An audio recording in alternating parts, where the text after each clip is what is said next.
Ready? Mm-hmm.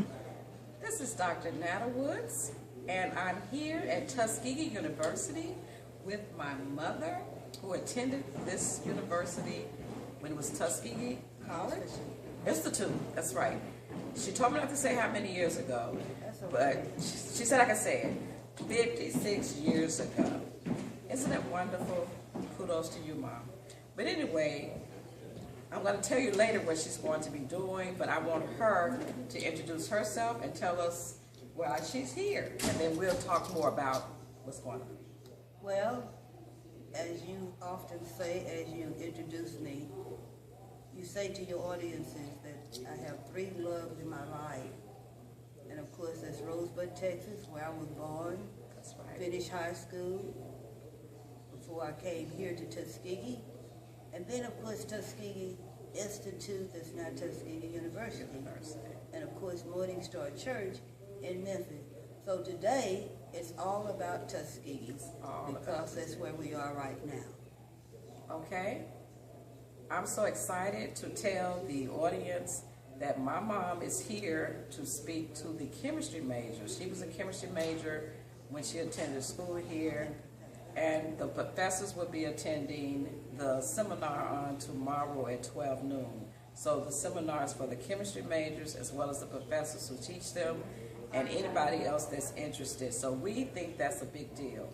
Can you share with us about what you're going to talk about your talk is what I'm Well, as I told somebody that my emotions were about to run away with me as I really began to think of the things that took place while I was here.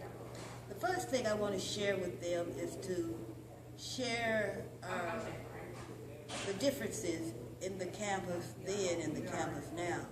As we're sitting here in the Kellogg Center, very luxurious, exquisite conference hall. It's very nice. I thought back to the time when I came, it was Dorothy Hall. And I'm looking at all the changes, and it's astounding. I want to tell them about the differences in different situations that took place then and are taking place now. So there'll be lots of things to tell. I want to start with that tomorrow. Then they're interested in what I did with that degree. That was the question that the professor asked me when he first met me. What did you do with that chemistry degree? And I want to share with them my job experiences. In fact, my topic is 1 degree men experiences. And I want to share with them the experiences that I've been blessed to have with that 1 degree. I really majored in chemistry, it was agricultural chemistry, because at the time I was interested in becoming a doctor, and that course was kind of synonymous with a pre-med course. But we'll talk about lots of things. We'll talk about the experiences. Can you go ahead and tell us about the experiences that you've had? Well, my first job experience was the county medical examiner in Memphis. I just happened to one day write a letter to the University of Tennessee, different departments, and just address them to different heads of the department. I don't know if I even expected to hear from anybody. One day my telephone rang. Oh my God. And it was the county medical examiner. This is amazing. And he said, your letter fell into my hands. I want you to come in for an interview.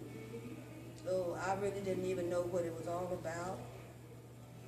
Went to that particular address, and as I said, it was a God thing, because when I walked in, and there was one lady who worked in that laboratory at the time, and when he told me, well, get your transcript, she immediately spoke up and said she doesn't need a transcript. And here I was, wow, that's a amazing. first time That's visitor amazing. to the lab, never seen either one of them before, and she said she doesn't need a transcript. And you know, the testimony goes on and on and on. I worked there 10 years where I had to do certain tests that required me to go to the courts and testify. And then they asked me to also incorporate trace evidence That's where you do inspect hairs and fibers, and you have to check out different items. Is that like CSI? And it's like CSI, oh, and I'm always amazed when I look at those shows, because those people, these actors and actresses, do phenomenal jobs in those roles. So then when I was had to incorporate trace evidence with what I was doing, the toxicology, which is called checking for poison. But then he sent me to the FBI lab. I went to the FBI lab for a week. And to this day, I don't know how he pulled that off, because FBI lab only accepts law enforcement officers for training. But there I was, training in that area. Okay. And I always like to tell the story about how in that lab or in another lab, in your other job, right, where you tested or did Martin Luther King. No, that was that lab. That was that same lab. So share that point, 'cause that's major. That's major.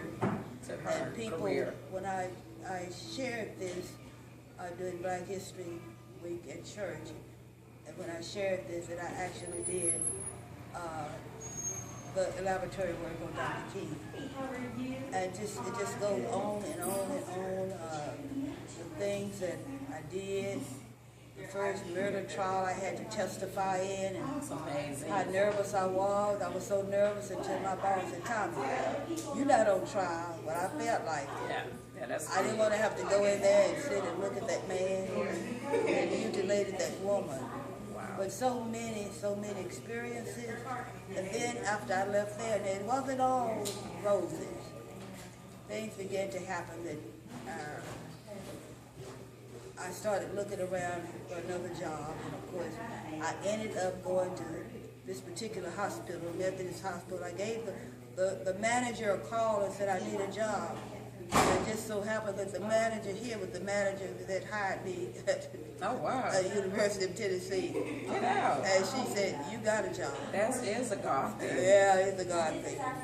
And of course, I went and worked there and, for 21 years, became the supervisor of special chemistry, the assistant supervisor of the big chemistry laboratory.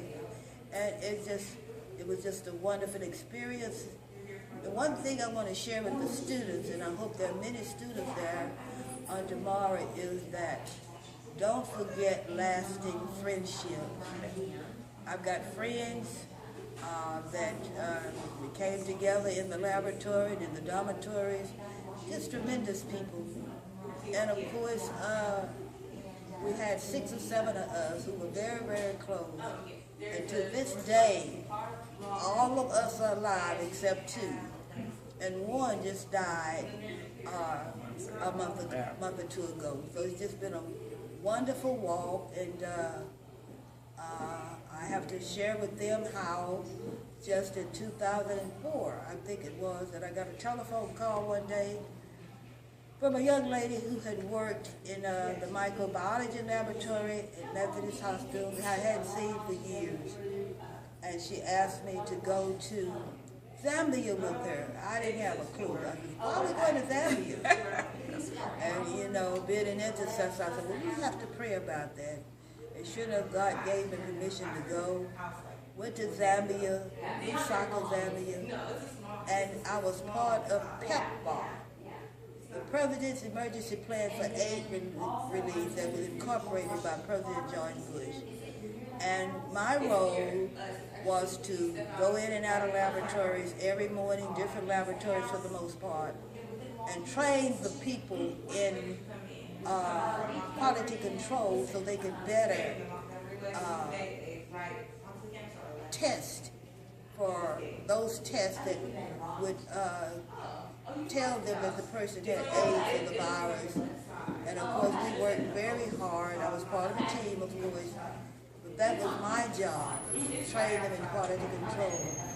And just not too long ago, I heard President Barack Obama make mention of the fact that he had inherited this wonderful project from George Bush, PEPFAR, and I got all excited.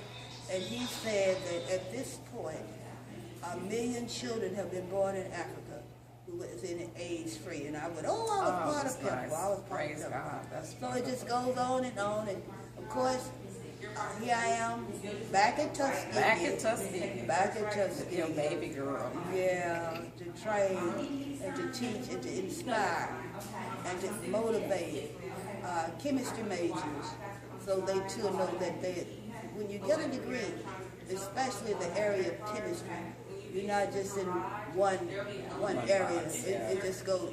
There's so many things out there.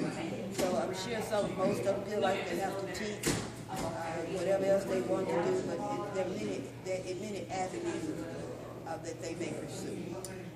That is just so exciting. I heard different pieces about your life and your career, but to hear you talk about it here today is just amazing to me. And my mom is one who doesn't brag. She doesn't boast about what I did. She's very just goes along and just say this is a God thing and God gave this opportunity to me. My mom is from Rosebud, Texas, as she mentioned. She traveled thousands of miles to get here, 1,000 miles or so to get here on the bus by herself. And that was big at that time. But we appreciate you for sharing this time. I wanted people to know, my Facebook friends and family members to know about my mom's career and about one of her loves, and that's Tuskegee. We're going to go, but you want to say a little bit about how you met your man here? Just a little bit. I think you should tell him you met your man here. I should tell them that the very building that I'm speaking in tomorrow, of course, it's a science building. It's really where I met Natalie's daddy, and my friends, most of my friends were still taking a course that year that I already had, and they would want me to just come and hang out in the lab with them. I had other things to do, but they could always get me there if they said, Matthew's going to be there. So, yeah, it was. So that's really how I met him. Oh, wow, that's a wonderful love story. Yeah. Well, we're going to go. She speaks tomorrow at 12. Again, this is Dr. Tommie Matthews. This is my mother. I'm the oldest of 2 children. And I just thought I would share her experience or experiences with you and talk about one of her first loves or one of her loves. And this is the university in which she became the person that she is today. Thank you. Before we go, can I share with you, I really didn't come alone. I came with a high school classmate.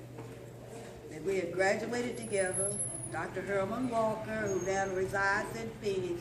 So we rode from Rosebud to Tuskegee together. So we were high school classmates and we were college classmates. And we yet see each other when we have class reunions in Rosebud.